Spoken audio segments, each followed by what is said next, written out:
Hey guys, I'm Brandon from Sasquatch Studios, and I'm working on a game called Samurado. And this is a really special episode. I'm really excited because I'm here with Zak from Earthtide Studios. Thank you so much for joining me today, Zak. And he is working on an incredible looking 2D game called Bird Night. And Zak is coming into the game dev scene as an audio expert. This guy is amazing with audio. We're going to play some stuff so that you kind of get a feel for what he brings to the scene. And so my goal with this episode is just to kind of nerd out about some game audio stuff and sound effects and just learn as much as I can from Zak here because I don't know anything about sound and I need to know more. So I hope you guys enjoy. All right, Zak, thank you again for deciding to do this interview. I really appreciate it. No sweat, mate. No sweat. All right. So yeah, I am Zak Knight, and I am a record producer, composer, sound designer, game developer, and all around jack of all trades and master of a couple, but not many. And yeah, I'm actually pretty stoked to be able to jump on this podcast and talk about game audio and games in general because very passionate about it and also very passionate about sharing knowledge with people so that other people can try and make good creative things. So Awesome. I'm really glad yeah, to that's hear me. that. So you told it, you already told us who you are, which is awesome. And so just Yeah. tell us a little bit about Bird Night, what you're working on. And Yep. you specialize in music and audio because as you said, you've been in the record production business for quite some time, which is just fascinating to me. For a big part of your creative career, you told me you've been a part of that. So just tell me a little bit about all that as well.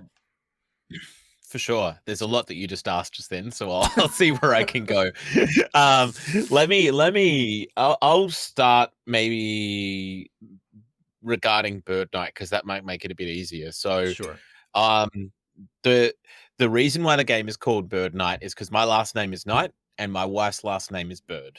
I've been part of the music industry now for about 20 years or so. And I've been composing for nearly 25 years or so. So, and I wouldn't say I'm a master composer. I would say that I know my way around writing lots of pieces of music. And Hmm. up until 2020, I had never once thought that I was going to make a video game. I had only decided that I wanted to do the music thing and I wanted to continue. Obviously, I only decided about music. Yeah, suffice to say, we wrote this piece of music and the song's a bit like orchestral and a bit heavy, and my wife and I did all the vocals on it as well. Um, and then we sat down and we went to my friend Tristan and said, "Oh, can you do some artwork for this? We'll release it as a song." And he did, and that artwork actually ended up coming out and looking pretty cool because he made a character for the Bird Night. Um, and I was talking to a friend of mine who's another game developer, and he's like, "You realize that you've basically just made a video game, right?" I'm like, "What do you mean?" And he's like, "This is a video game. You've got like your full plot, you've got a character, you've got a world. Like, why don't you just turn it into a video game?" And I'm like, "I have no idea how to do that." And he's like, "Well, why don't you look at Unity?" And I'm like, "Okay, cool." And that's sort of the tale of how Bird Night began, from a piece of music, and we still haven't actually released that piece of music, That's a which is really pretty cool funny. story, though. So it all comes from a Yeah, piece thank of you. music. Yeah, and somehow that doesn't surprise me coming from someone in the music industry, right? Music is going to come first, I Yeah. imagine. But you did ask about my music background, and I haven't really mentioned anything to do with that. So I'm happy to share a bit of that. So I mentioned I was 38. I've been writing music for about 25 years, and I started playing in music probably when I was about 5 or 6. So I do, as somebody who spent most of my professional career working in the heavy music industry, I do have a classical background that I have basically just had put on hold for like 15 years. Fast forward a bit, I'd been working with bands and writing a bunch of music and all that kind of stuff. Yeah, I started to build the brand of Earthtide Studios, doing a bunch of records, and slowly but surely started to make a name for myself as the go-to guy for vocal production, actually. Okay. Um, but yeah, suffice to say, been doing that for a while, and then obviously started to go from there to go to Bird Night, and I still do production work. and I now do compositional work as well. There's a lot more to unpack, but suffice to say that that's sort of a bit of the answer regarding all of that. That's But amazing. you asked me, I've been doing this for a while, so You've been doing this for a long time. Yeah. No, thank you. That was so I've got a really good sense of just how expansive your knowledge base is now. So I've been dying to play some of your stuff so that people can hear just a couple of little, and I'm not going to play the whole song, just a couple of snapshots so that people can get a good sense of what types of stuff, and you prepared some stuff for me ahead of time. Tell you what, I'll play the song right now and then you tell me a little bit afterwards. Could have to what you must to get by, but I won't give you no more of my time. Oh, that was a strong intro. I really liked that. So yeah, tell me a little bit about Headlock. I might actually get you, after I say a bit more of it, I might get you to jump to the like bridge section as well. Actually, go for it right now. Go for it right now, and then I'll give you the context. Playing right now. Must to get by, but I won't give you no more of my time. That's enough, I don't wanna sit with goodbye. So when you go, take all my love for you. If you think there could be another me, it's like you got one foot in, you just won't leave. You're red or you're out, no middle ground. Take your empty words, you're been found out.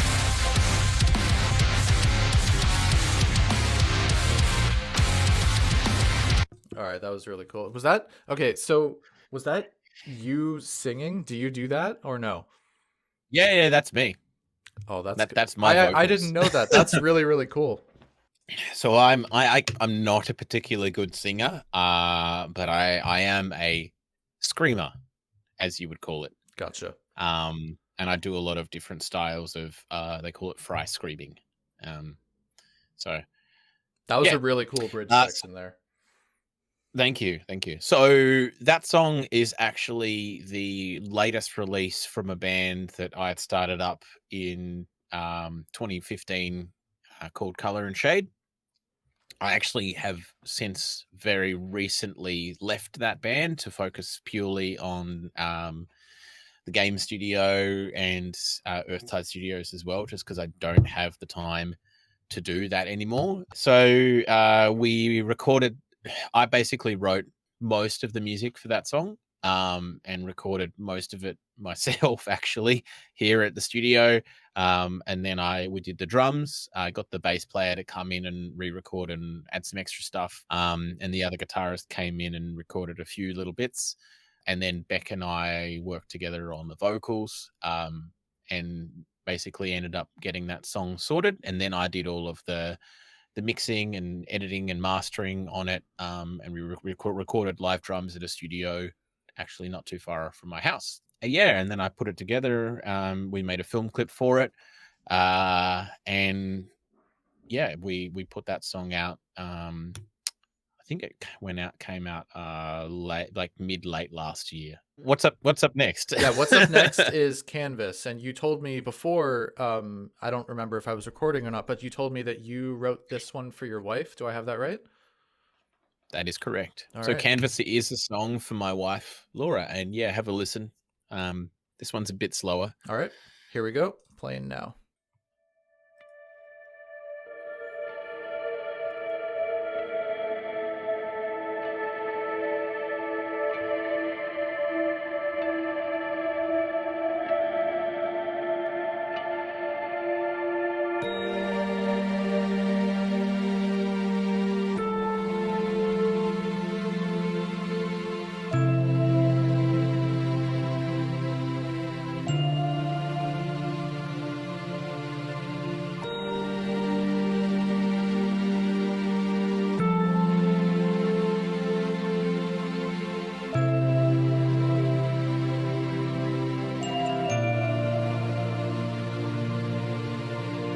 Skip forward a couple seconds here.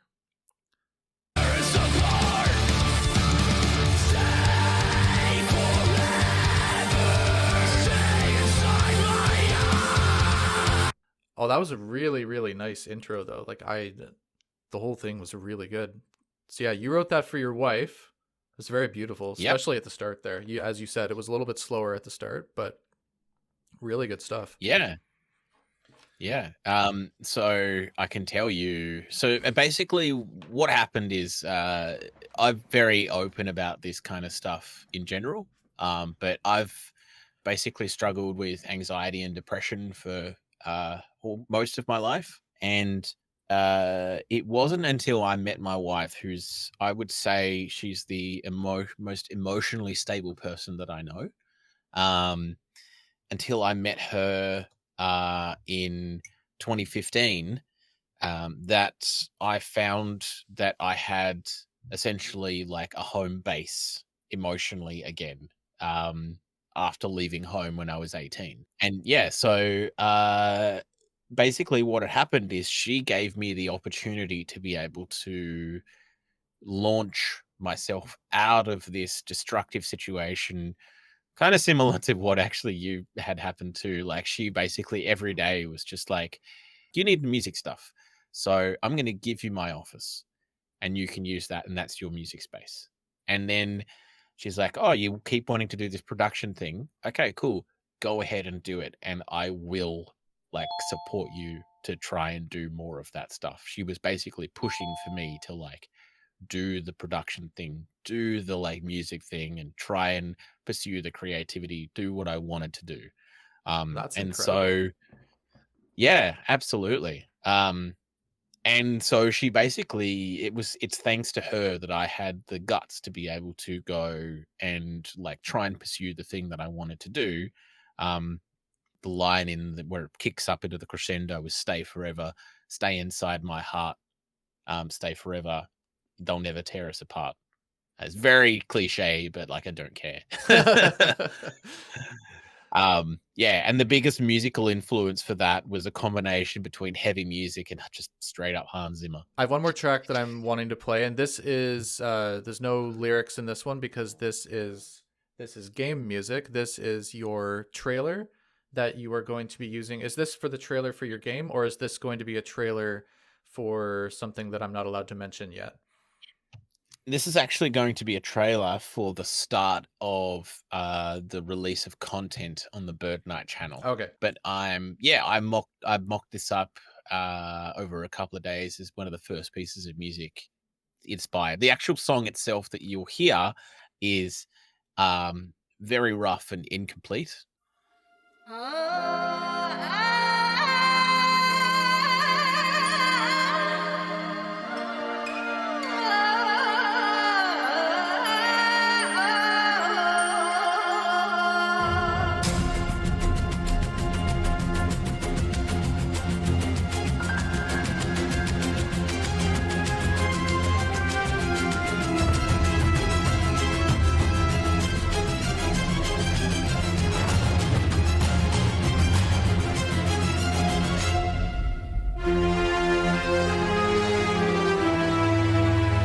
All right. I won't play the whole thing, but that's like, okay, so that's a rough song according to Mr. Zak here. And you said you spent a couple of days making that, is that right? Yeah, a couple of days working on that. I will say, out of that couple of days, more than half of that time was just building out an orchestral writing template, because it's absolutely nuts endeavor to build an orchestral writing template. I can imagine. So, okay. Riding right off of that trailer music there, Yeah. I don't know anything basically about musical composition. So this kind of stuff, the fact that one person can make a song like that that sounds orchestral, like I don't know how many instruments were in that. You probably know. Well, you made it, so you would know. But it's like magic to me, the fact that one person can make a song like that. I don't understand how it's possible.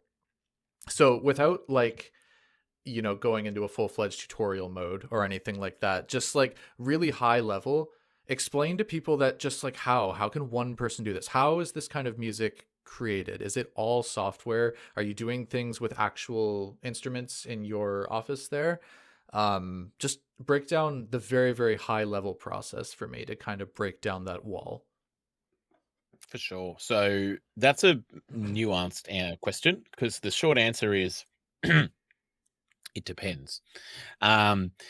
which is not a great answer, but that's okay. I'm going to start with that and then give some resolution. So I actually have a MIDI keyboard that sits just next to me, which is the equivalent of a piano. And I use that for this particular style of music. I use that as my launching point. So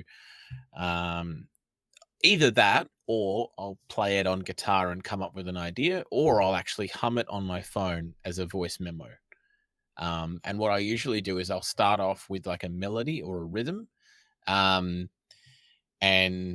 build it up from there. I could play around on the piano and like essentially play around until I find some chords I like, or I can do that on the guitar as well.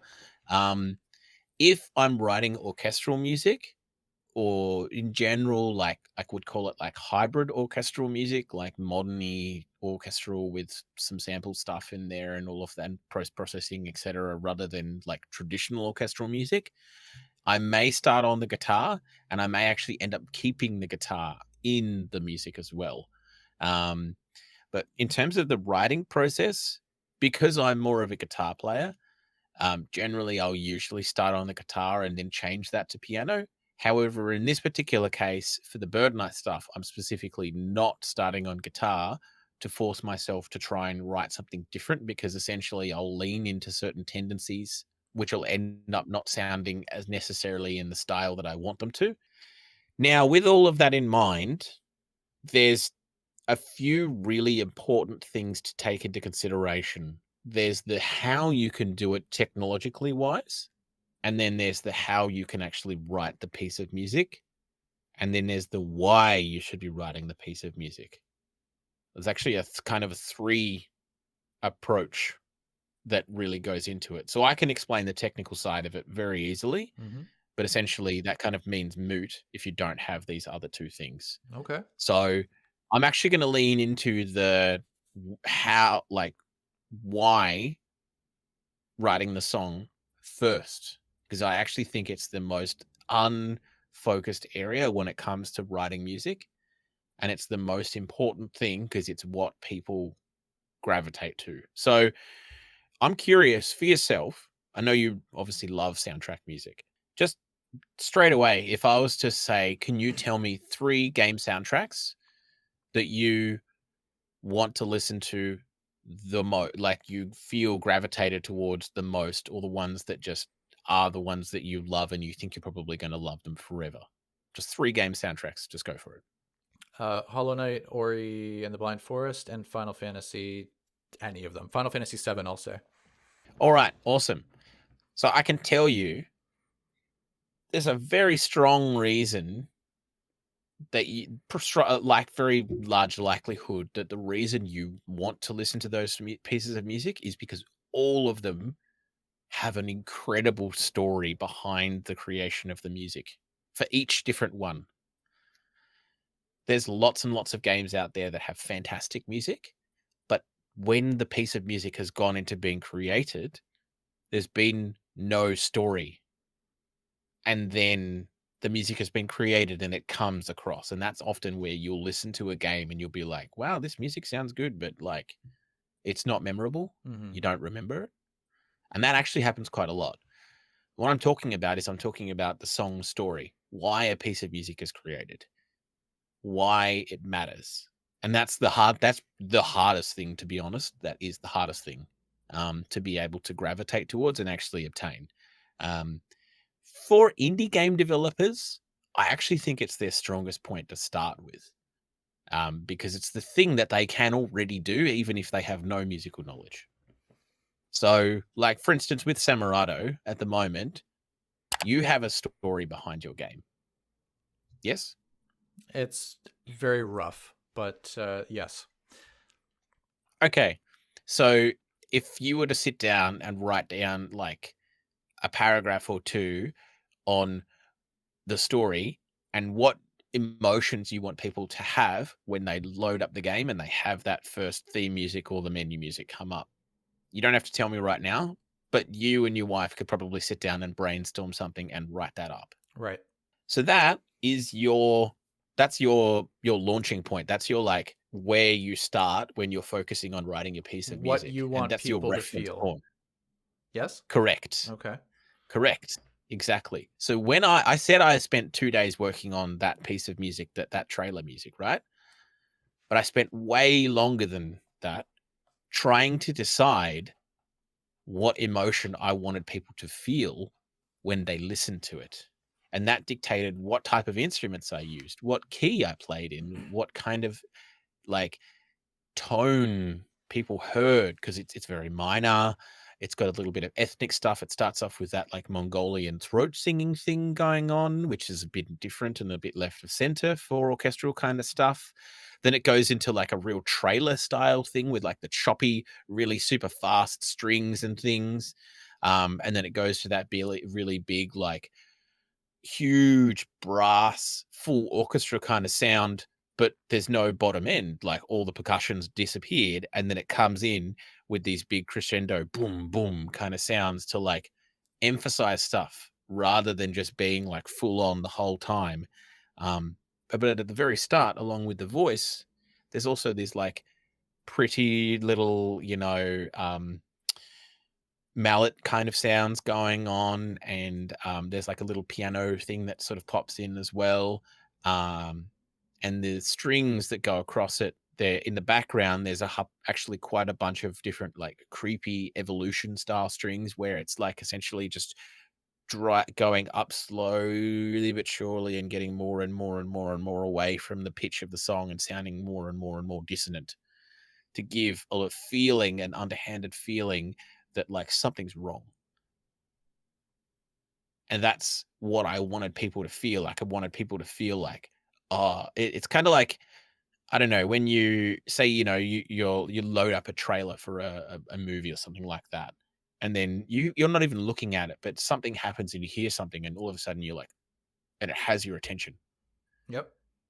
That's the thing that I wanted people to have when they listen to this. They'd be like, why did it do that? And that's kind of the whole thing behind how I went about wanting to write that piece of music.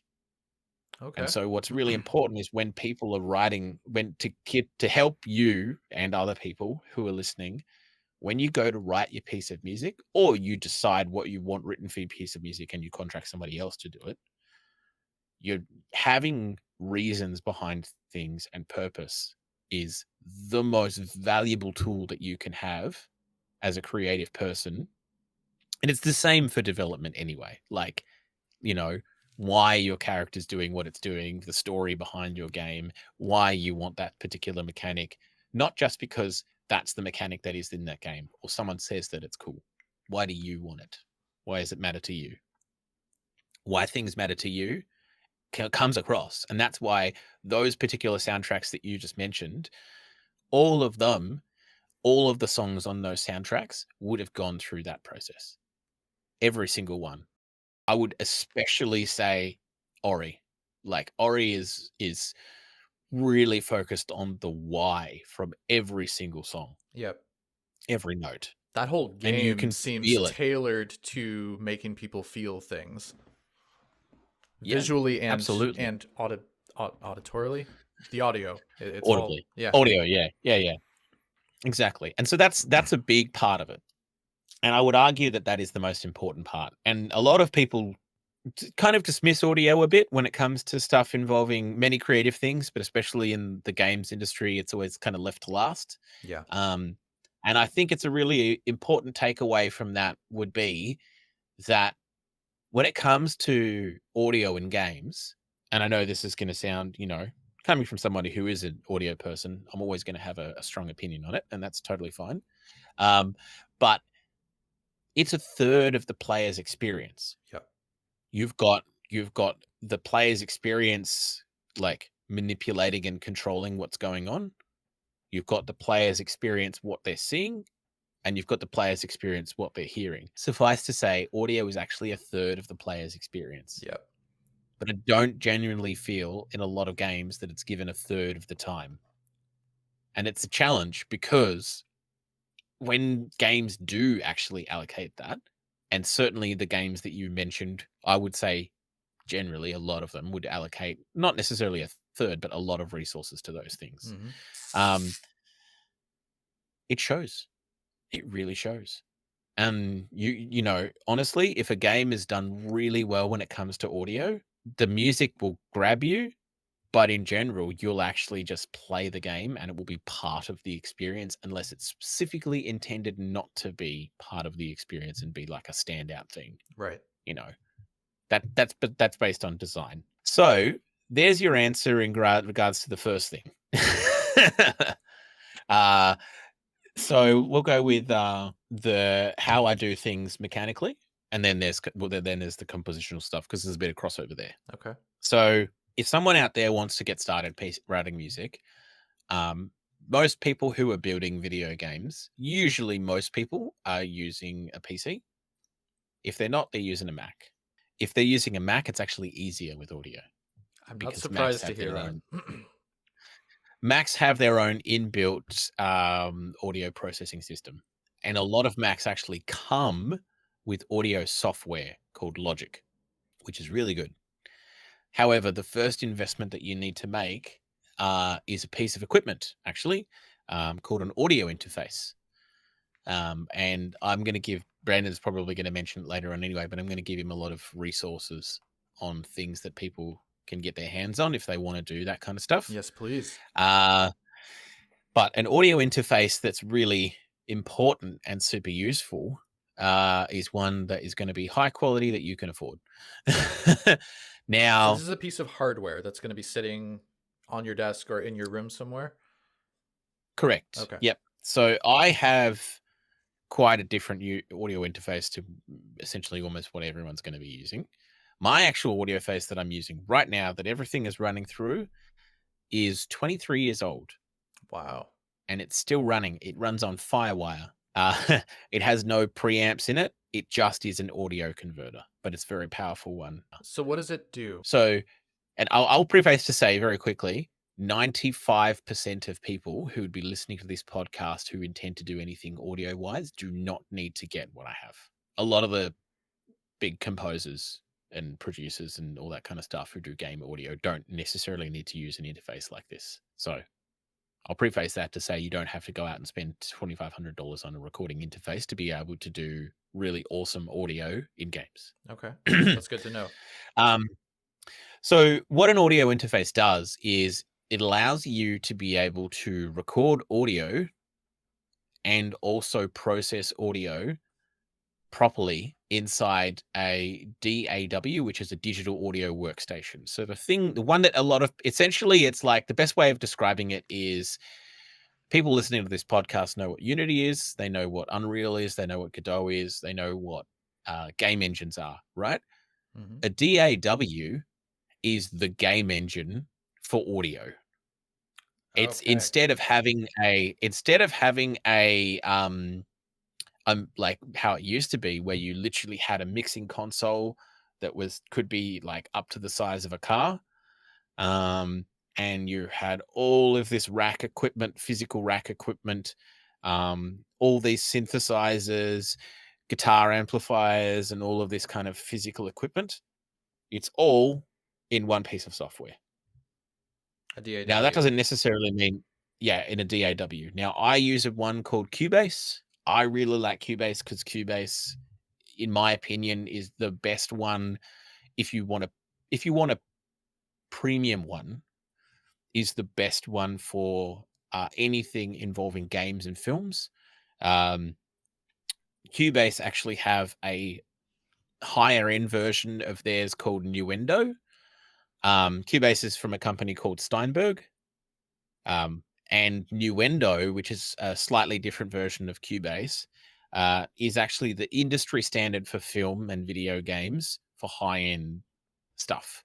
And the reason being is because you can actually be working in Nuendo and make updates in real time that will talk to will actually talk directly to your middleware software like Fmod or Wise or whatever, and then directly to your game engine. But also, like, a great example would be stuff like, when you're playing a first-person shooter and you go here and then the music changes to here and the music changes to here, you can actually have audio scenes inside Nuendo that do that. Nuendo was what they used on like Breath of the Wild as an example, Okay. right? Cubase is very similar to Nuendo. In Cubase, I can actually natively put a video inside my audio software and actually make sound design and compose along to a video inside my piece of music software, which is really super useful, which is why Cubase is often used for film composing as well. But there are ways around that kind of stuff. The most common and popular one that people know is Pro Tools. Pro Tools was the first one to get picked up by big studios. And Pro Tools is basically like the Apple of the audio world. Okay. Pro Tools is also very good. They're all great. It's basically the same logic as it is with game engines, right? All the names and all the brands and all of the things, they all do essentially do the same thing with very minor differences. But you can use any competitive DAW to do any audio that you need to do. It just comes down to preference. Like you can make, if you want, you can make a 2D game in Unreal if you really, really want to, and it'll be fantastic. Yep. Unity might be a better choice based around the way that it's designed. But if you're trying to make an open world, massive multiplayer RPG, maybe Unreal's a better choice. Yep. Maybe not. Unity still is very, very good. If you're trying to make a game that is going to be a pixel art top-down game, actually maybe Godot might be a good choice. You know, like there's reasons for different things. Yep. So, and a lot of it comes down to preference, I think, which I assume is probably going to be the case with DAWs as well. Absolutely. Yeah. Another couple of options are Logic is a really good one. The DAW that most people use when they're getting started into audio is a DAW called Reaper. Reaper is essentially the equivalent of like Godot in game engines. It's open source, and it's one that a lot of people use. Now, I will say that to preface to say that Reaper may be open source, and I referenced Godot, but Reaper is in many ways can actually do everything that every other DAW can do, and it's used by a lot of especially sound designers. So a great example would be the sound designer behind Hyperlight Drifter uses Reaper. So it's like it's good enough for many, many people. It's open source, you said? It's open source, yeah. So Reaper, the way it works is when you get Reaper, you can basically get full access to it for free. And then after a while, it says, would you like to buy a license of Reaper to contribute towards it? Mm. You don't actually have to do that. I recommend that you do, because obviously you're getting a piece of really powerful software. And the license is not that expensive compared to other DAWs. Like, for instance, if you want to go out and buy Cubase Pro, which I have, I think the latest version of Cubase Pro is about $900. Okay. And Pro Tools is a bit more than that. Most pieces of high-end audio software are anywhere between $500 to $1,000. But like, that's it. Once you've bought it, that's it. There's no other costs involved with the piece of software. Then after that, it's just plugins and all that kind of stuff. Okay. So these DAWs, do they come with a whole bunch of different instruments? And so They do. You don't need to worry about like, oh, I don't have like this piano doesn't sound how I want it to sound. Like I need to go buy another pack of instruments or whatever. Here's the difference. Here's the difference between Reaper with all those other ones. Okay. As far as I'm aware, Reaper doesn't come with its own stock library of instruments. It comes with effects and like processors, which really matter, like compressors, delays, reverb, all that kind of stuff. But like, for instance, Cubase comes with a whole bunch of synths and a whole bunch of sounds and all of that. Logic comes with the Logic library where you've got pianos and all that kind of stuff. I will definitely say almost all of the library stuff that comes from these pieces of software is good, but like what you heard from all of the music that I use uses none of that. I use purchased sample libraries.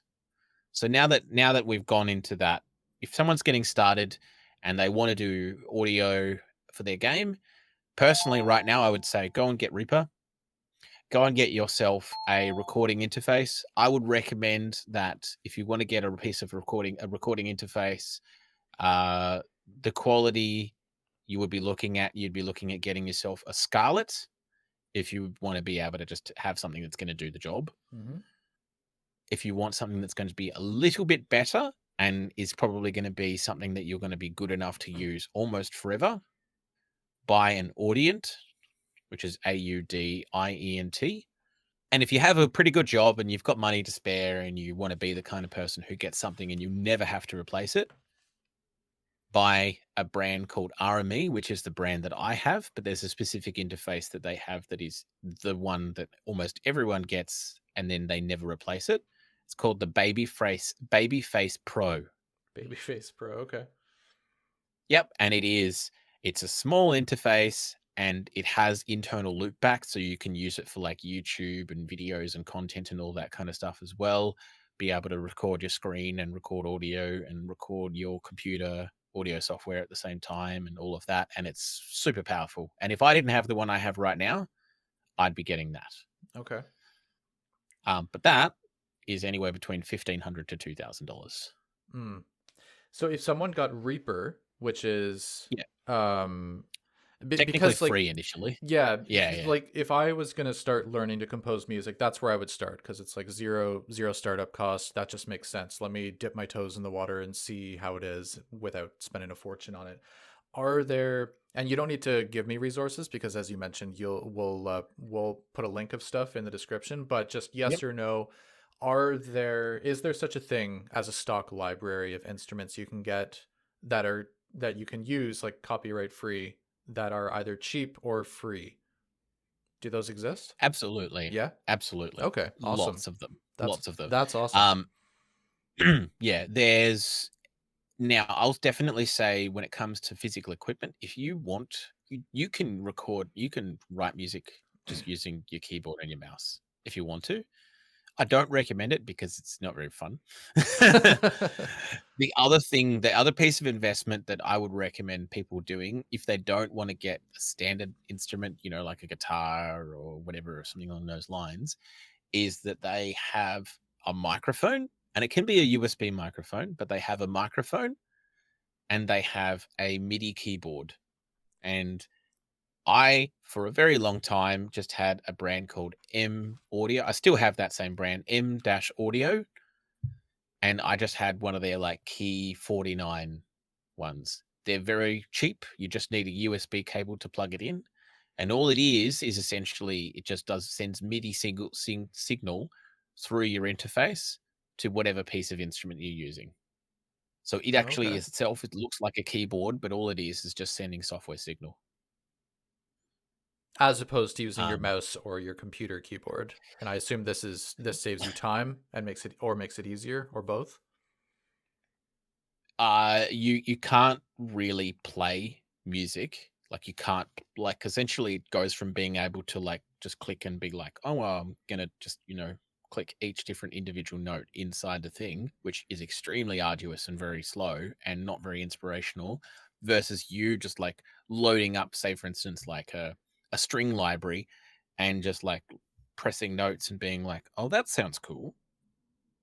Okay, cool. I like that. I'll record that sound.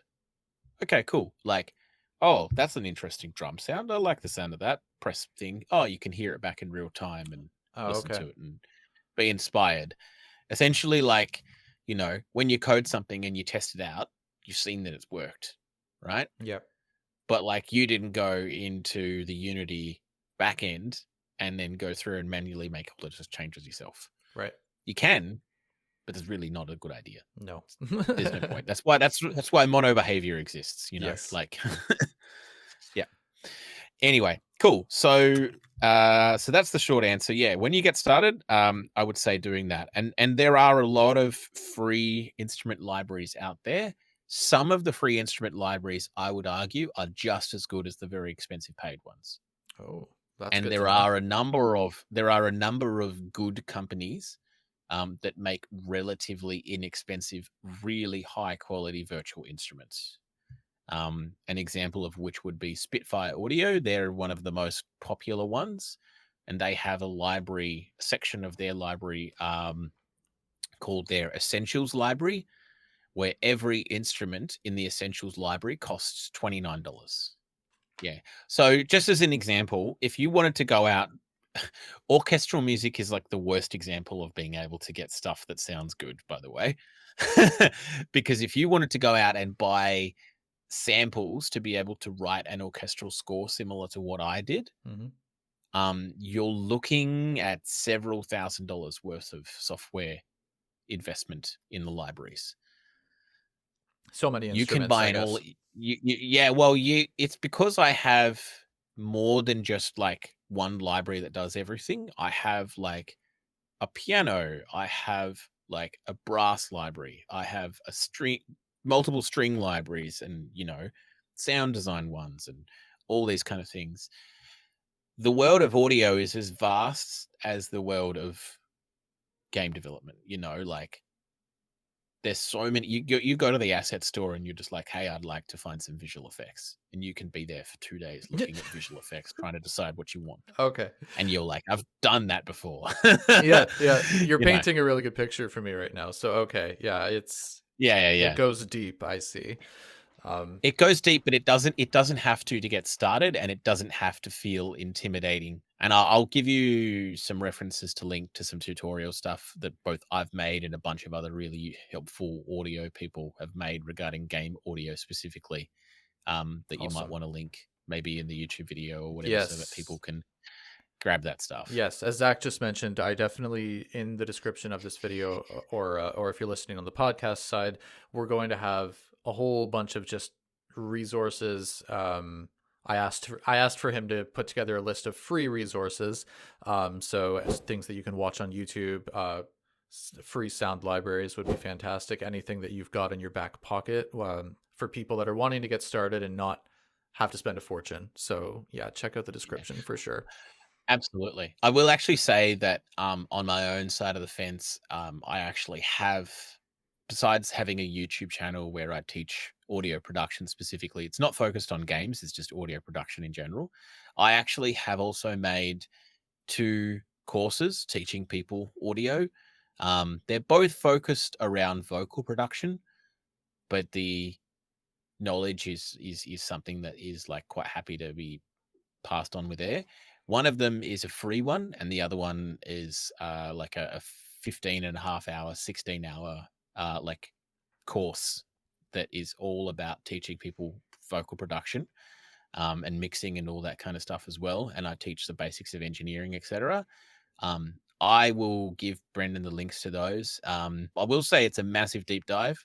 Might be really intimidating for extreme beginners. But it is a resource that I'm going to give him to pass on if he wants to. Awesome. Well, thank you for that. I really appreciate it. I want to build off of something that you just said, because the word intimidating has come up a couple of times now. And that's when I'm hearing things about all things audio production, that's how I feel. And really a lot of that is just because I haven't looked into it very much. And I know how extensive audio stuff can be. But I feel intimidated, very similar to before I knew how to code for game development. It's like, oh my God, where do I start? Except with audio stuff, there's not only the knowledge side, but there's also the potential of having to spend a lot of money if you're wanting to get yourself some good equipment and all of that. So I'm just wanting to know your perspective. What are your personal thoughts on like an indie developer who is either solo or on a really, really small team? I don't mean like those indie studios that made Hades that have like 30 employees or whatever. I mean like really, really, really small teams of 2-3 people maybe. Like, what is the realistic thing that they should be doing?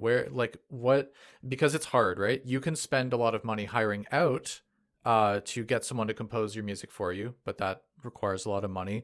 Or you could try to learn it yourself, I suppose. Like, what would your recommendation be? Your personal recommendation?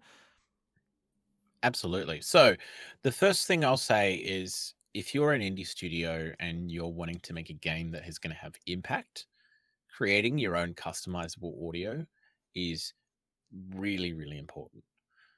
That doesn't mean to say that you can't use assets to be able to create something that sounds fantastic and still gets the point across. I would say that in a lot of professional games, using assets regarding sound design is far more common than people would think, but it's not done the way that people think, in terms of being like, you get an asset library of sound effects, and then you put those sound effects in your game. It's actually not how it goes. What happens is you get those asset libraries of sound effects, and then you layer them and manipulate them together to create a new sound, and that's what you use.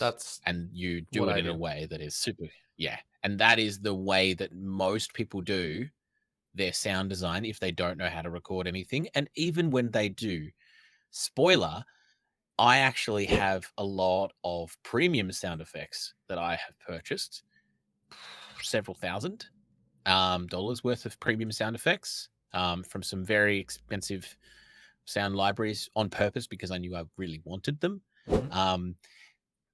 And then I use a lot of different game focused audio software to be able to perform those in real time and make changes to them in real time to be able to create a unique sounding experience for every single piece of sound design.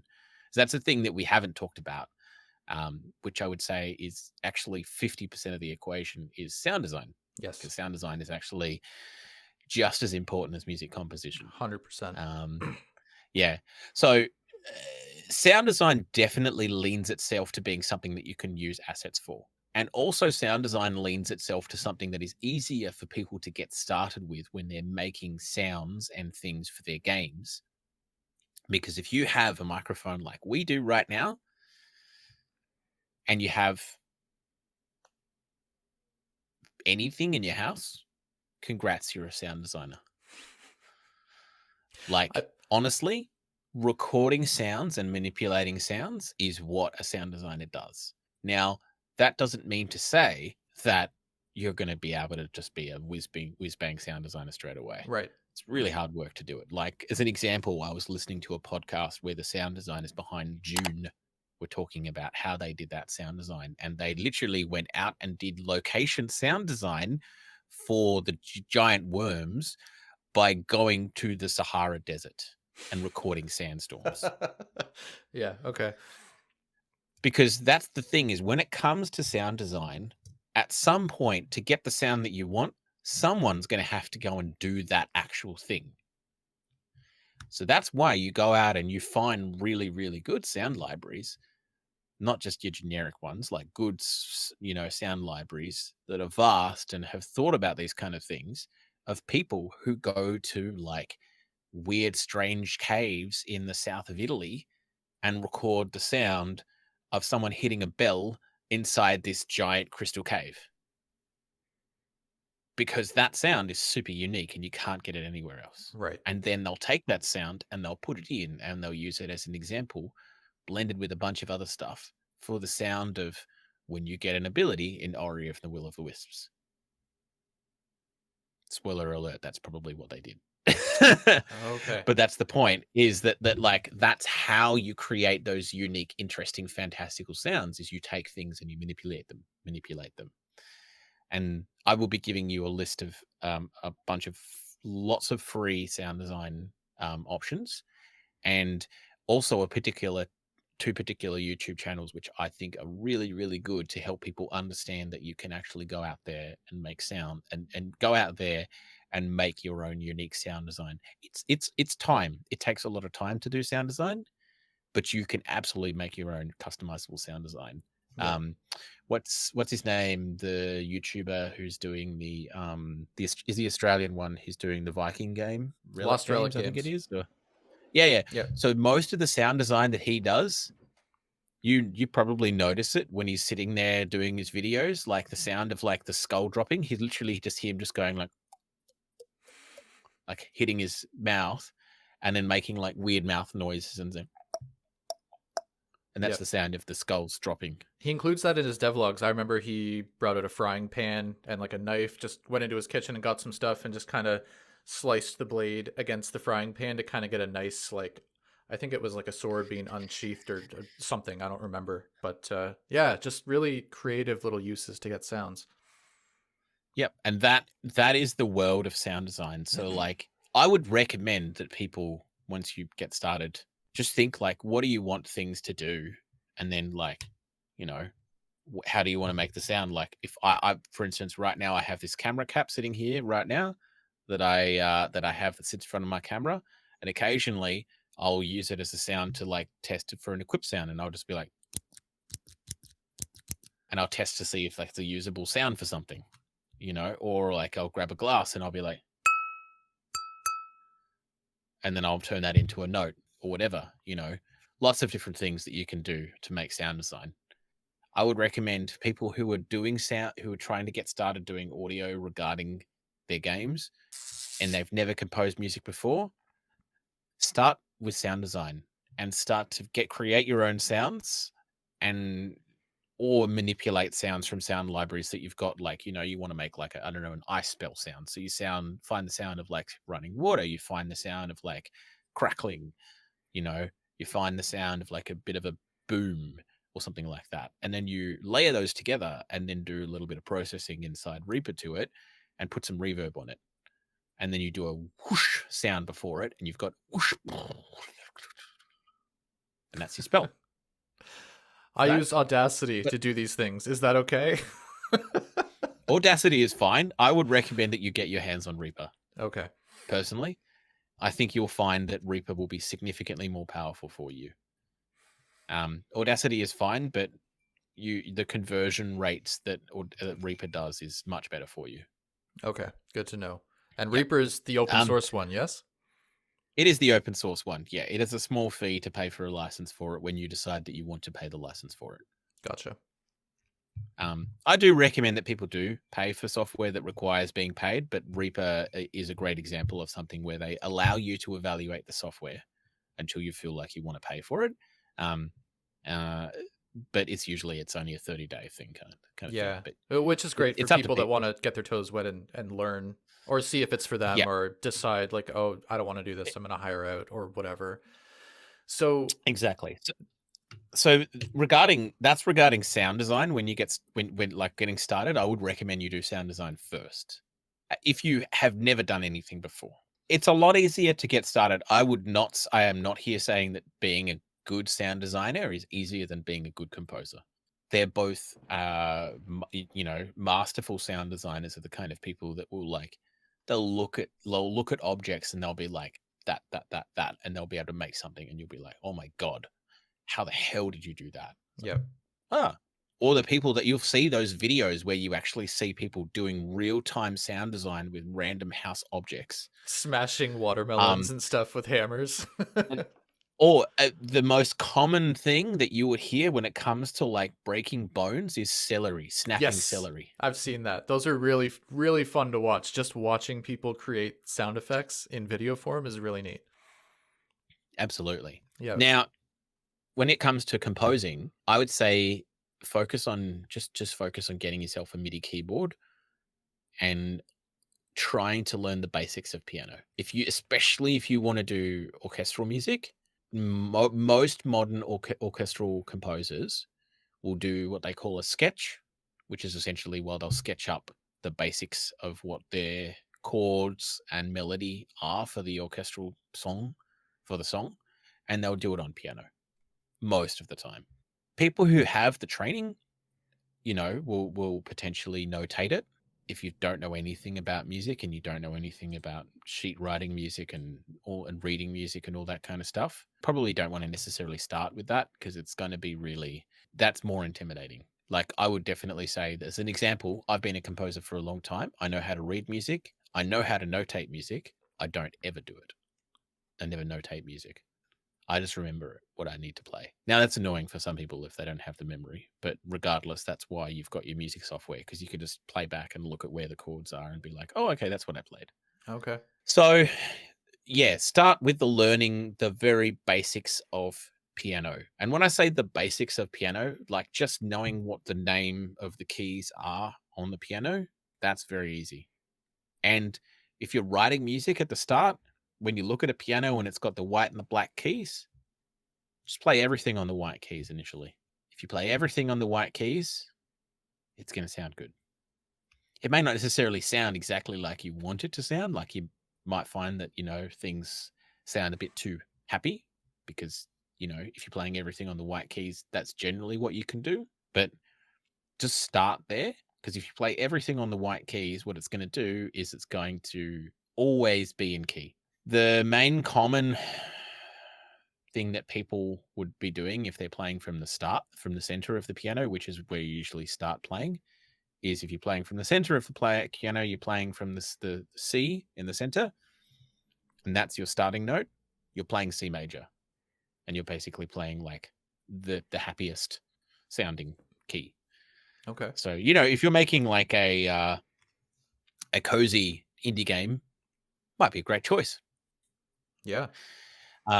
Yeah.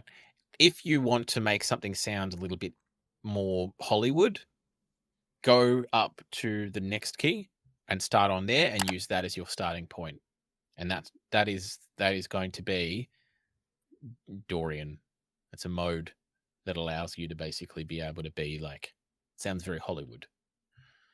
And then basically what you can do is you can just keep going up the keys and using those as your starting point and then playing the 8 notes around that, but using that as your center point, and it will change the feel of it, but still keep it in key. But you come back to that as your starting point. Yeah. Okay. And that's called modes. So there's basically every octave, you've got 12 notes and you go up an octave, but you've got there's usually 8 notes in key. And so basically if you want to go up an octave, you've got to go up 12 notes. But if you want to go within key, you've got 8 notes within that key, up and down. Okay. Yep. And so then that's where you would go. And yeah, I would basically say start learning the basics of piano. And if you want to write orchestral music, start on piano. And then from there, I will give you some links on some people who show how to get the basics from piano to start to getting to orchestrating. It is a lot. It's definitely, like, I would argue that it's probably one of the hardest choices to make when it comes to style of music to play. I believe it. And write. Yeah. It's really complex. That doesn't mean stuff. to say. Yeah, it's really complex. It's also just time consuming as well. Just doing a little bit of research on my own. I was on Fiverr and I noticed that the price, and some of them price it by like for 30 seconds of song. And so I just made it, what does it cost for 60 seconds for a song? But yeah, orchestral stuff was always the most expensive. So that told me straight away, like, oh, this must be the most time consuming stuff to make. So that makes sense to me. It can be, yeah. I mean, I would definitely say that, like, that isn't necessarily always, because you've got to think about how good somebody is. Because I would say that, interestingly enough, most game composers who are the ones that you have heard about, none of them are on Fiverr. And most record producers who are going out there trying to do something really good are generally not on Fiverr as well. Yep. I can believe that. It's like, yeah, it's not, it's a place that you can get stuff done. It's not necessarily like a recommendation to look at if you're thinking about getting something high quality. Okay. I wanted to if you're ask wanting about your something high- feelings about Fiverr, so I think I just got it. It's okay. It's okay. It's not a bad choice. It's just, the best thing to think about it is this, right? If you're going to go to the trouble of investing your money into getting somebody to create music for your game that is your baby and you're really passionate about, I would personally say your best choice is find somebody that you trust knows. 90% of the big games out there that people love, the jobs for the audio for those games was never advertised. It was literally just like somebody met somebody else at a convention 2 years ago and were really friendly and made friends with them and kept talking to them and asked about how they were doing and Yeah. touch base and just generally like tried to be a friend. And then that person was just like, they'd finished working on the game that they were working on and they started the new one and they were like, oh, we really want to work on the theme song for this. Oh yeah. You know, maybe we should give it to Zach. Yeah. He's been doing some pretty cool stuff. All right, well, we'll just give it to Zach, see what he can do with that music, you know, or anyone else or whatever. And that's how it works. Now, that doesn't necessarily mean that just because you know someone, you're going to have the job. No. But know. it sounds familiar. Like even the story of Team Cherry with how they found Christopher Larkin. And if you guys don't know, Christopher Larkin's the composer for the Hollow Knight soundtrack, and I don't know if he was big before Hollow Knight. He was obviously very skilled, but he's obviously a very well-known composer now. And they knew each other before that game. I believe that they were friends and had worked on projects from their animation studio beforehand. So that just kind of goes, it's corroborating everything that you just told me, essentially. That makes sense. Yeah, exactly. And I would say that on a counterpoint, if you're somebody who's listening to this who is a composer or is a sound designer and you want to go out there and you want to get yourself known, the best thing to do is to physically go to game meets or to physically go out to conventions. And I know, you know, depending on where you live in the world, that may be hard to do. So when you can't do that, do things like become part of Discord servers, specifically become part of indie dev servers and start helping people with no ulterior motive. And that's the key factor, no ulterior motive. And it's hard sometimes when you're like out there thirsty to try and get yourself a job. But like, you need to remember that people who are out there who are making indie games, sometimes they don't even understand that they need to have a budget for audio.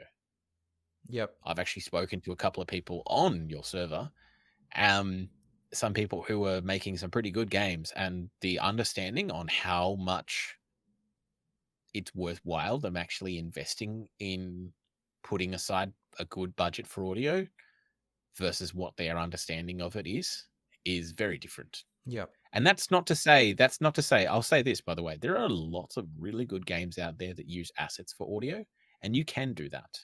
And I'm not trying to be here to say that you can't use assets for audio and you can't use assets for your music. Okay. That's not what I'm saying. So I want to be clear. Yeah. We're talking not just about sound effects. We're also talking about music. Yes? Correct. Okay. Yes, absolutely. Yeah. You can absolutely do that. But if you want to make your game a special game that is more unique, that is interesting, that is tailored to your vision, creating something that is focused with your vision is going to be what is going to give you what you want. I'm actually I'm happy to hear you say that, and that's kind of where I thought the answer would land, but I wasn't sure. So budget. I want to ask because I know I remember this conversation from the Discord server, and people were kind of shocked by some of the numbers that were thrown around. And I think that's just because people don't really, like you said, people don't think about audio as much. It's kind of like, oh, like I gotta make the game. I got enough to worry about. Let me make the game and then I'll worry about the music.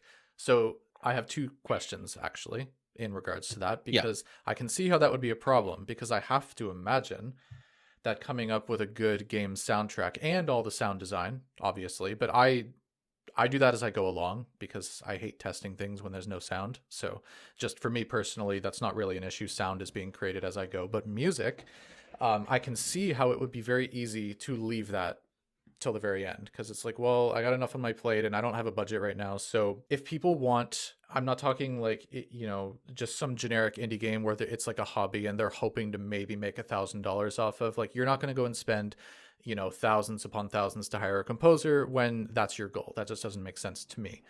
But if you're wanting to create something special, right? Something that's going to stick out in people's memory, what is a budget that we could expect to be looking at if we were going to hire a composer? And just, I know you need specifics. So let me just say, maybe we don't need them to implement the audio into the game. We're just saying, just write me some tracks. Maybe like 15 tracks for the game. What's a realistic budget? So that then it all depends on, of course, the style of music that you want. and how you want it to sound, and whether or not you want that person to take care of all of the production and the mixing as well. Because just as an example, so that people understand, if someone comes into my recording studio and says, I'd like to record a single with you, they're a band, they require live drums, they require a couple of guitars, bass, vocals, editing, mixing. I might do some synthesis stuff to go in there as well, make it a bit more modern, and mastering as well. It's probably going to take 5 days to record. They'll have to pay for the hire of the drum studio, which might be a separate cost, which will be a separate cost for them, and they'll have to pay for their own strings and drum skins and all that kind of stuff.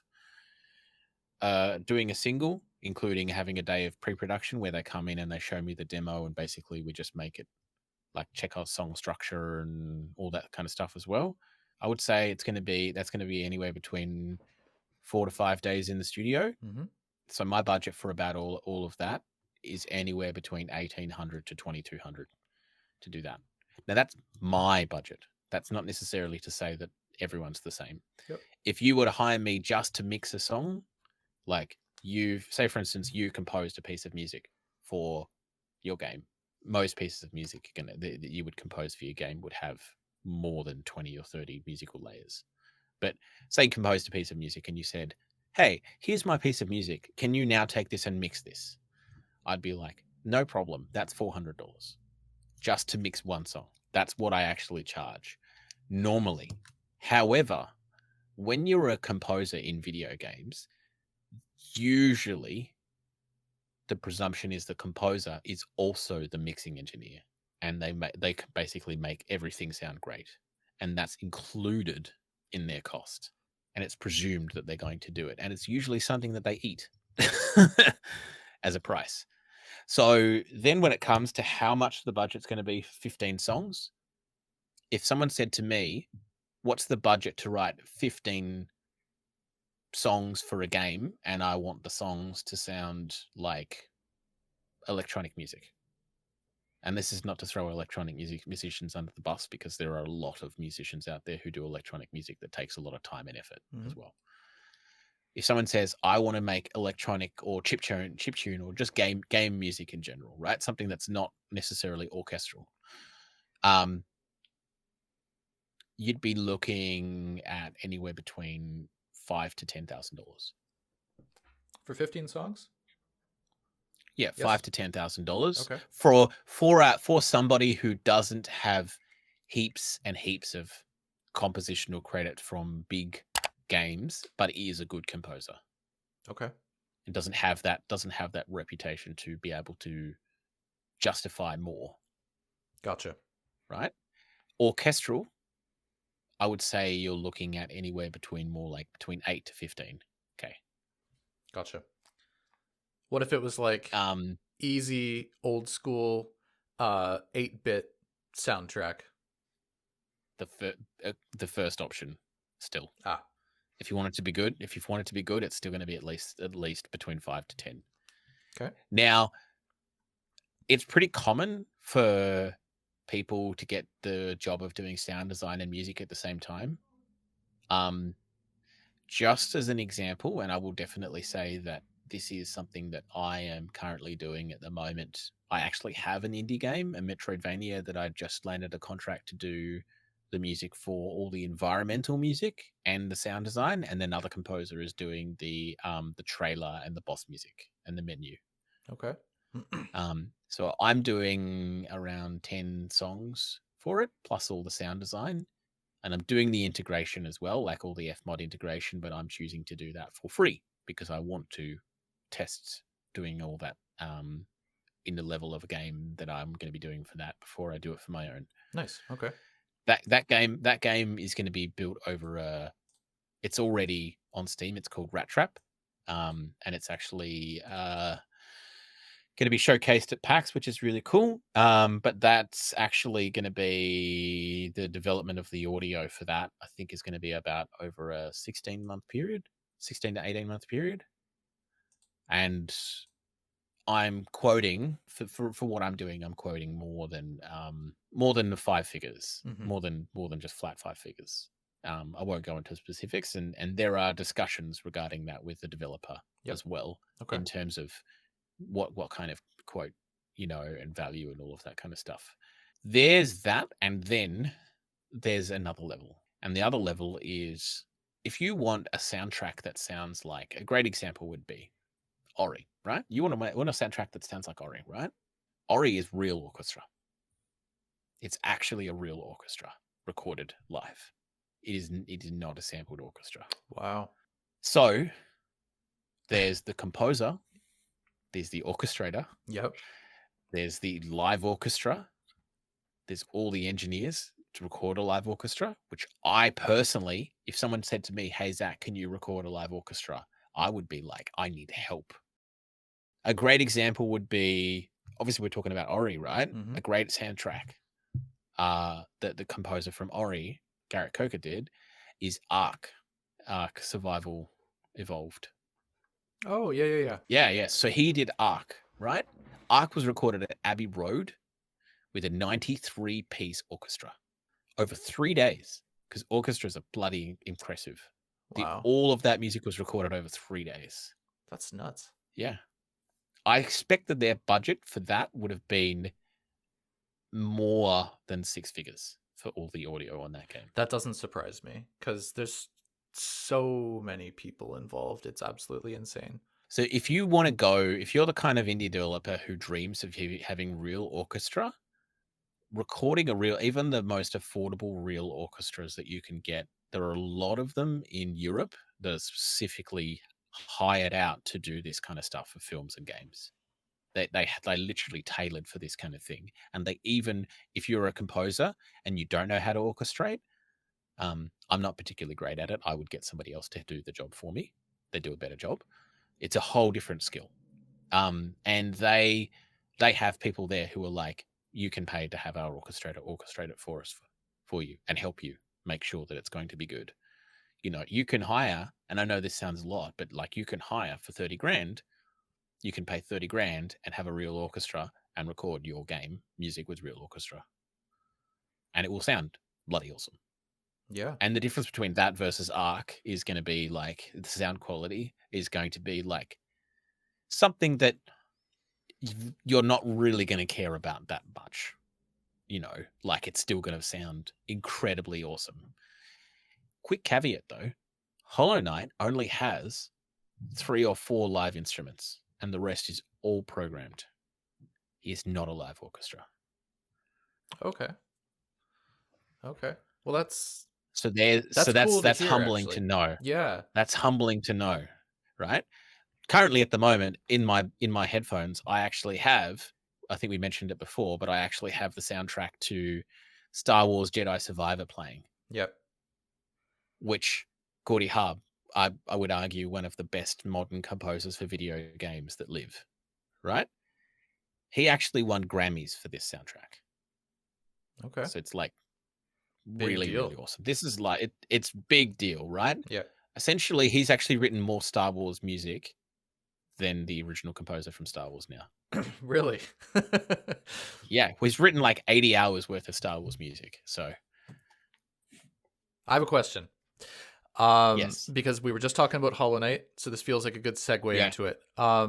Tell me about motifs. And I know like the tiniest bit of what a motif is, or at least I like to think that I do, and maybe after listening to you I'll find out that I'm completely wrong.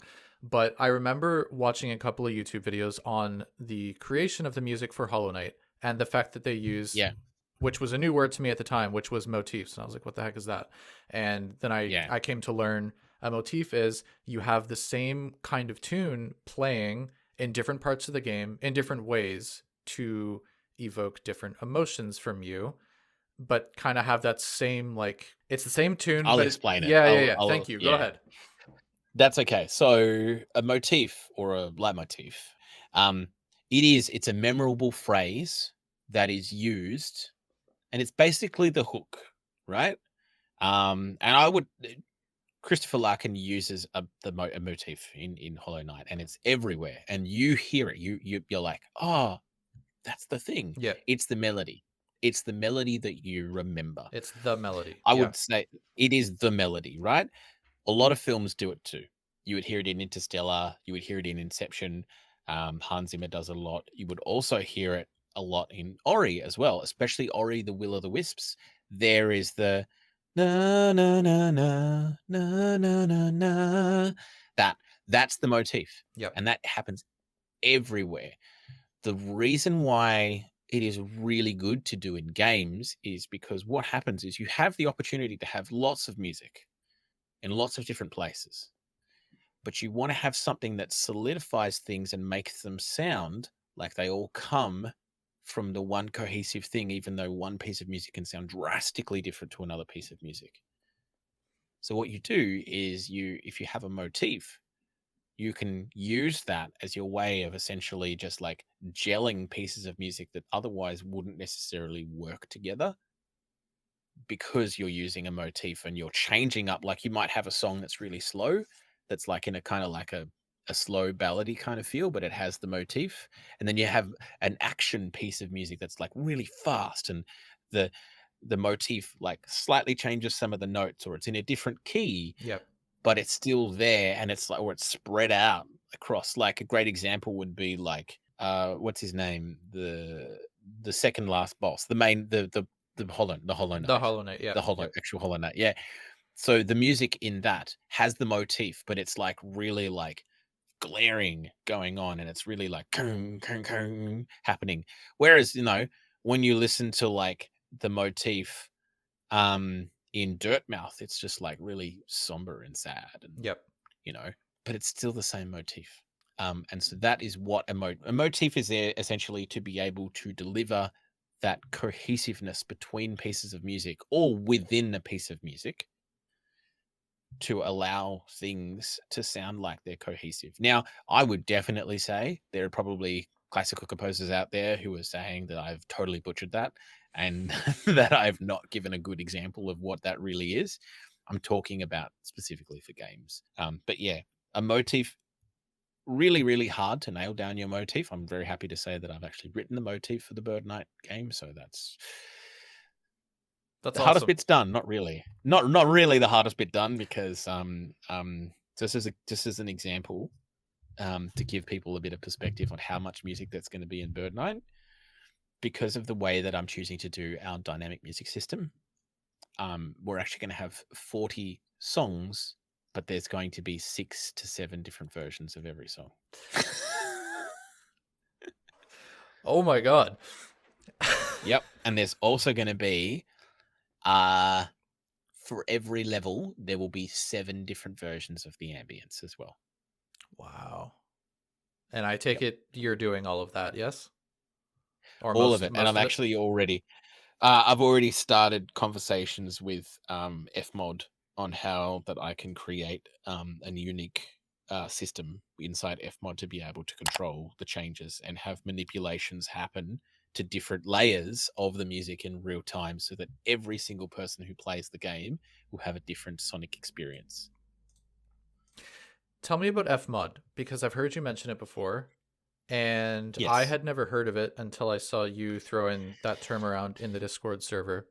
And I actually noticed there's a free plugin on the Unity Asset Store for Fmod. Is that what you were There talking is. about, or are you talking about something else? So Fmod is middleware, and middleware is super powerful.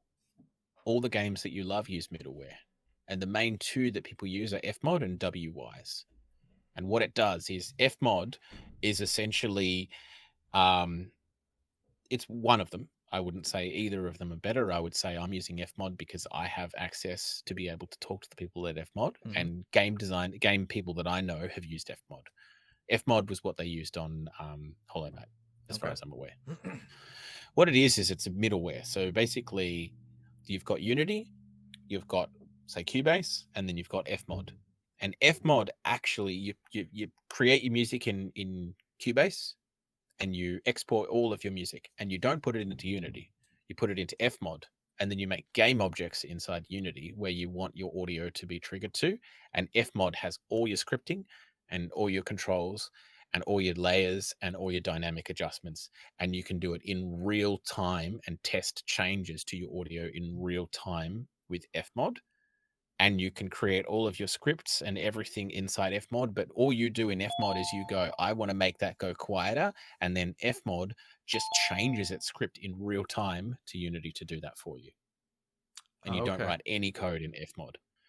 Well, that's incredible, because even doing something simple like that without Fmod, like, you know, you're writing a coroutine or whatever, adjusting the volume on the audio source in Unity yourself. You're having to script all this out yourself. So you mentioned doing a dynamic soundtrack with your game. So I assume Fmod is going to make that a lot easier for you to do. It's going to be possible to do with Fmod. Yeah. It's not going to be possible to do it without Fmod. Okay. Okay. An example, and just so you know, the audio engine that is in Unity is actually the Fmod audio engine. Oh, okay. Unity bought Fmod's audio engine off them to use for Unity. Okay. A lot of people might not know Unity actually has its own inbuilt reverb system, which is super powerful. It allows you to be able to change the reverb of music and or sound effects and sound design in real time based upon spatial stuff in the game. Yep. Designed in Fmod, triggerable from Fmod through to Unity as well. So the Fmod that you use, you went to the Unity Asset Store, you searched Fmod, and it's a free. I don't know if there's a paid one or not. Maybe there is. So there is. So I actually went to Fmod's website. Mhm. I went to Fmod's website and I got two different things of Fmod. I got Fmod Studio and I got Fmod for Unity. Ah, okay. Both of them are free. So Fmod Studio is where you put your stuff in and you make your changes to and all of that kind of stuff. And then when you're running Unity, you run Fmod for Unity, and Fmod for Unity does the talking between Fmod Studio and Fmod and Unity. Okay. And there's also Fmod for Unreal, and there's also Fmod for any custom game engine as well. Oh, very cool. Okay. And the way it works with Fmod is depending on the revenue that your studio is earning, depends on whether or not it costs you anything or not. Ah, okay. So it's a basically the most expensive that Fmod ever costs is $18,000, which doesn't seem like much, really. Like if your game is earning over $1.8 million in revenue, then it's more than 18 grand to pay for Fmod. So, but for indie studios, if your game is earning less than $200,000 revenue, it's free. That's always the threshold that I see is $200,000. If you're making under 200,000, you don't have to pay for anything. It seems to be. So, okay. But if your game development budget, by the way, if your budget for your game is under $600K in terms of what it costs you to build the game, the most that you have to pay is $2,000 for Fmod. Oh, which is pretty cheap. Yeah. in the Yeah. in the scope of 600 Scheme grand, of- that's certainly cheap. Super cheap. Yeah, absolutely. So I have a very important question to ask you because, and I think we delved into it. Well, not really. We didn't touch on this. When do indie developers, when should they start worrying about creating music specifically? I'm talking about, because you said it's often the thing that gets left until the last minute. And I assume that if I were to ask you, you would say that's a mistake. You should be doing it earlier. When should people be worrying about doing music? When you've decided to start making your game and you have an idea of what your game is, and you have something that's playable and you have a bit of story, start talking to a composer if Okay. you're or doing it yourself. Yep. That doesn't mean that you need to get the music started, but start the conversation if you're going to outsource somebody, or start workshopping it yourself if you're going to do it yourself. The earlier, the better. Okay. Is my answer. So what would you say to indie developers that maybe are just hobbyists that want a good soundtrack for their game, but don't have a budget to be able to shell out that kind of money when they first start their game? Get when the game starts to feel a bit of fun, start exploring your music. Okay. And do it yourself. Or see if you can find somebody that you know who is new in the industry and wants to get their toes wet.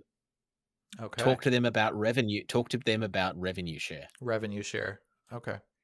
I was Yep. going to ask, I assume that professionals that have been doing this for a really, really, really long time, do they not like to do revenue share as much? No, they do both. Okay. They get a flat fee and they get a revenue share as well. Gotcha. Okay. Yep. So if you think about it this way, right? Say for instance, you get paid, I don't know, you're working for Ubisoft, right? And you get paid $120,000 to do a soundtrack for a game, right? But that's what you're working on for 12 months. So, Right. you know, Right. and you've got a family, you're 40 and you've got a family. Like, it's actually not an unreasonable amount of money that you'd need. Yep. Right? Cool. So that's what you get, right? But you've also got an assistant who works underneath you, and all of that kind of stuff. If you just get given a flat fee and you don't have a percentage of royalties that are coming in, after you've worked on like 10 games and you want to take some time off, you kind of need to be able to still have some trickle coming through. That's why revenue share exists. Gotcha. That makes perfect And sense. a lot of indie composers will reduce their fee if they think a game is going to do really well and try and negotiate for a revenue share instead. That makes sense to me. As That sounds well. like a smart business decision to make as a composer. It is a smart business decision to make. That doesn't mean it's not about trying to be greedy. It's trying about being in a position where you can keep doing the thing that you want to do to help make other people make their passions really good as Yes. well. And that's the thing is everyone always gets really scared about talking about money because it's intimidating. The best thing to do is just be totally honest and do it as early on as it's possible to do. So you can get that out of the way, get things written down, get things signed off by lawyers. That's a really important thing. Yep, I imagine so. And then it is, absolutely. And then move on and do the creative thing. So you're saying, okay, if someone emails you, if you are making devlogs and someone emails you and says, hey, like I love the devlog, I would love to do a soundtrack, and you decide to go with them, you don't just want to do an email thing back and forth. You want to get a lawyer involved and make sure that you get a contract. Well, I actually have an invoice which already has a contract in it. And then as soon as they pay the deposit, that's it. Like to start, if someone wants to do, unless it's somebody that I really, really, really, really, really love, and or somebody that I'm personally connected to. Right. If you're working with me professionally, you pay a deposit before we start. Yep. That's how it works. If someone was contracting you to build a video game for them, they need to give you a deposit so you can pay your bills. Yep. I am conscious that it is getting we've been going at this for a while. I'd be definitely quite happy to answer any questions that anyone has. You can obviously hit me up through the Discord if you're part of the Discord, or alternatively, there'll be some links on there. I will say, I'm gonna, rather than shouting out Earthtide Studios, I really want to shout out Bird Knight as much as possible. We are in the process of getting our Steam page sorted. Hopefully, Brandon will have some game stuff to show throughout this podcast as well. That's really our main focus right now. But if people are interested in checking it out, they can find us on Instagram at Bird Night Game. Instagram at Bird Night Game. I wanted to give you the opportunity to make sure that give people a chance to find you online. So Instagram is where to go right now. Okay. Yeah, I actually have my own website for Earthtide Studios if people want to get in touch with me, or you can do so on Instagram or in Discord, or through YouTube if you want to as well. I have a lot of videos on YouTube. I will be making new ones, but they will all be focused around Bird Night. Awesome. I can't wait to see those, by the way. Zach, I will let you get back to it. I know that it's like 7:30 p.m. for me, but in Australia, you're just about to start the day. You've got to get your little one off to school. So I'm going, or help her get ready, I mean. So I'm going to let you go. Thank you so much for the time. This has been great. And I took down a whole page full of notes here based on everything you told me. So I really appreciate that. All right. Thank you so much, Zach. Awesome. And enjoy the rest of your day. Have a good one. All right. You too. Take care, man. All right. Bye. Bye. You know, in Australia, there's yeah, nah, and there's nah, yeah, right? What do you reckon? Yeah, nah. Well, nah, yeah. Nah, yeah. Yeah, nah, yeah. And it's basically you've got you're like, you know, Steve-O was down at the pub and he was just like, yeah, mate, can I have another Carlton? And be like, what the